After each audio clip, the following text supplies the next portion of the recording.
রিজিকের তো সামনের ৮ দিন পরে ওর বার্থডে। কততম? পঞ্চম। ৫ হবে।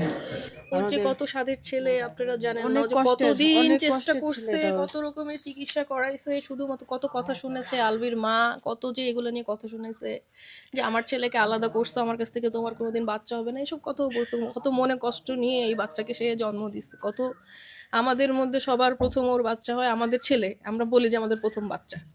হ্যাঁ, রিজিক আমাদের প্রথম বাচ্চা, এটা আমরা বলি। আজকে আমাদের প্রথম বাচ্চাটারও ওর, আমি হচ্ছে রিজিকের মৌমা, মানে ও হচ্ছে আমাকে মৌমা ডাকে।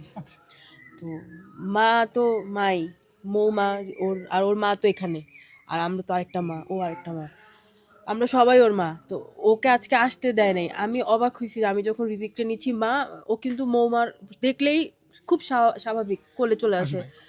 ওর মা যেহেতু নেই, ওর মায়ের গন্ধ তো ভাই আমার গায়েও আছে। কালকে সারাটা দিন ও আমার গায়ের সাথে, আমার হাতে ওর গায়ের গন্ধ আমার গায়ে আছে। তো ওরে আমি কোলে নিছি, নিয়ে গেল। আমি বললাম নিহাল আমার কাছে দাও, ও আমার কাছে থাকলে, ও আমার বুকে থাকুক, ও তো আমারই সন্তান।